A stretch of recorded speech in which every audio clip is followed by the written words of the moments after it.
Today, we have come here to finally inaugurate the Operation Delta Hawk. As the SSD did say, it's a journey we started about a year ago. We had to put a lot of planning into it, and I must truly thank all our service commanders for all that they did to ensure the success of the operationalization of the Operation Delta Hawk. I'm truly very glad this day, and I must let them know that I'm truly very happy that today has come. There's been a lot of unity amongst them, and that has enabled us to do the much we've been able to do. Obviously, there's a lot more to be done, and that is what has given birth to Operation Delta Hawk. And as I thank them today, I truly pray that they will help to see this baby grow and grow very fast and grow to become very effective to the extent that all of us will be proud of what we have put together. I must also thank the office of the SSG for the great work that was put in to give birth to the Operation Delta Hawk. We're at a time in our nation where there's a lot of insecurity, and even while the state governments and the various agencies in charge of security are doing the best that they can, obviously we're still having a lot of challenge. And therefore, we are thinking of new ways of ensuring the security of our people. That is what actually gave birth to this. In Delta State, just like all other states of the Federation, there is no doubt that a lot of kidnapping is still taking place. There's a lot of banditry, courtesan, and it's getting really, really very difficult for us to operate. And what still is the clashes between herdsmen and farmers. We are very much aware that herdsmen have been in our state for many years. But what we are seeing in recent times is that we now have armed herdsmen who walk into farms and destroy the farms as much as they can. They rape our women, and beyond that, many of them also engage in kidnapping. And this is something that cannot continue. We have always lived very well with non-Deltans who reside in Delta.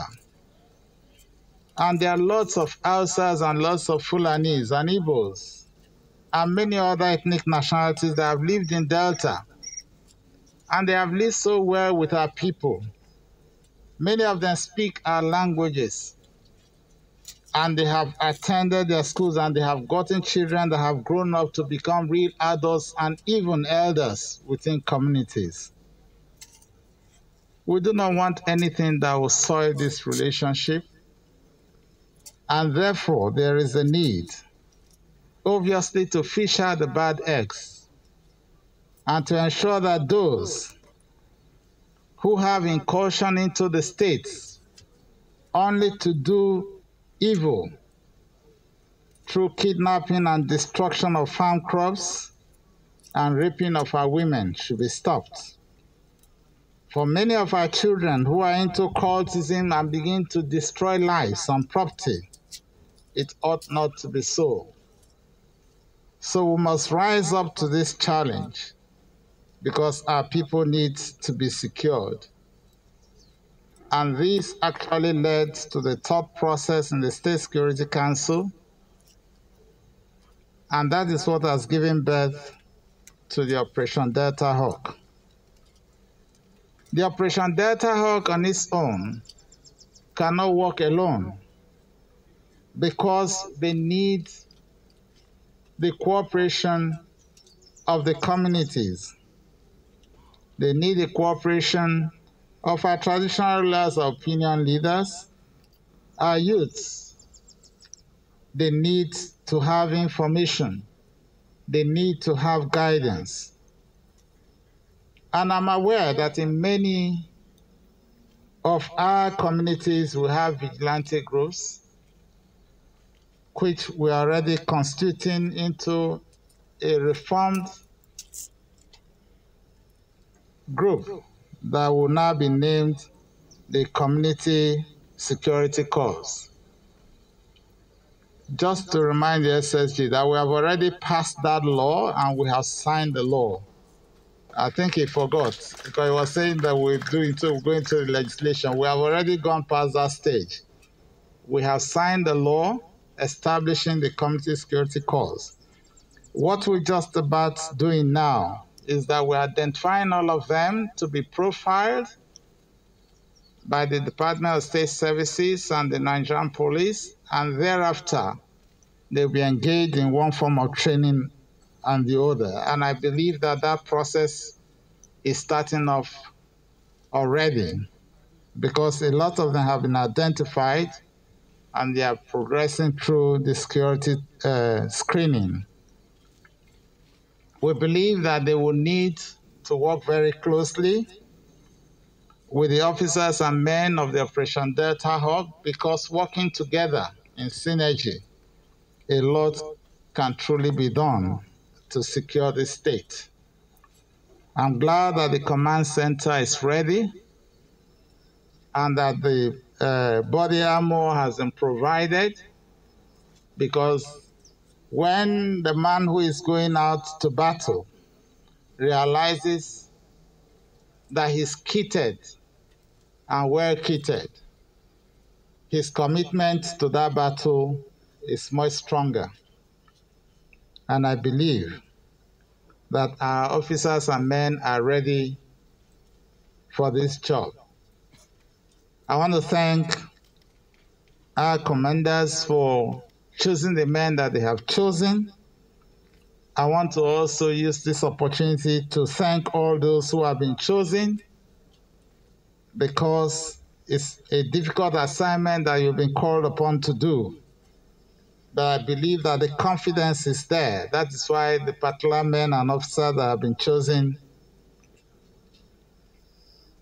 have been so enlisted.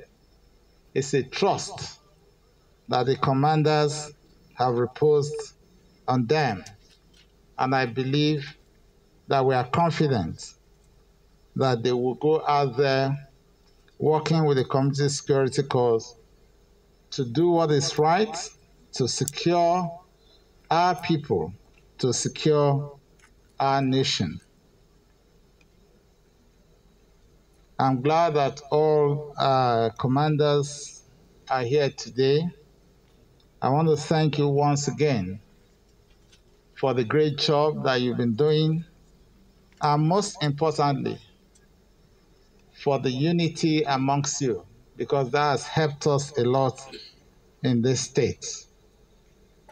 I'm glad that communication equipments have also been provided and that vehicles have also been provided.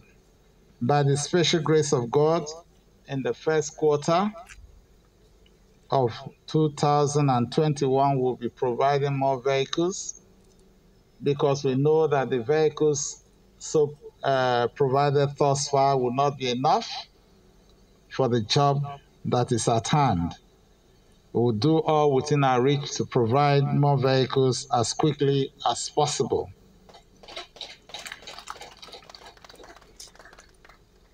As for the Director General of Security in the state, who doubles as the coordinator, please, I want to appeal to you.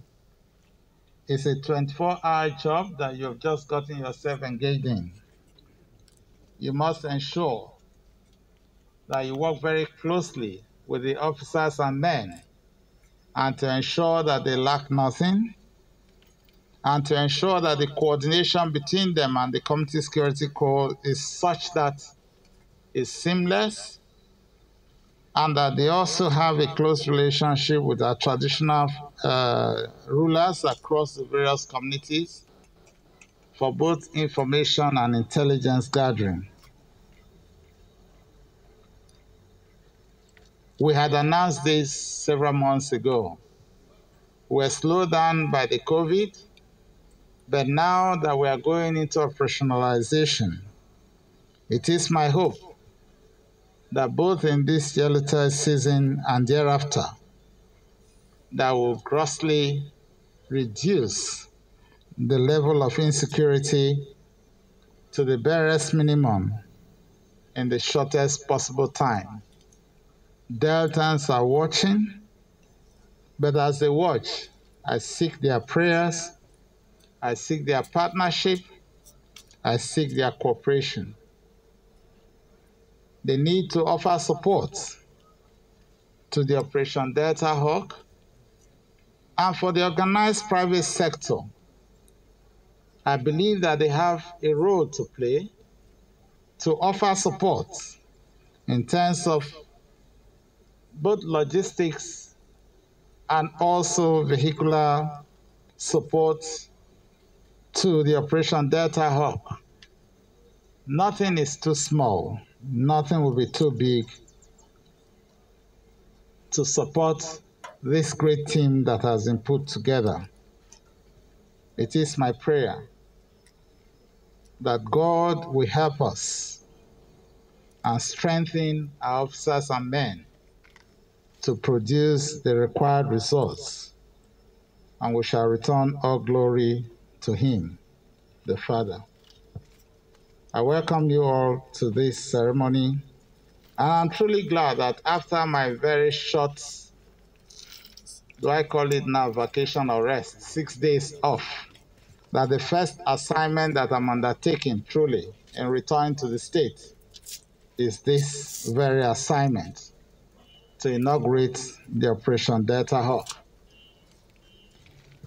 I'm glad that it is so because the security of our people is foremost. And I call on each and every one of us to do the best we can to support the success of this team that has been put together. May God bless us all.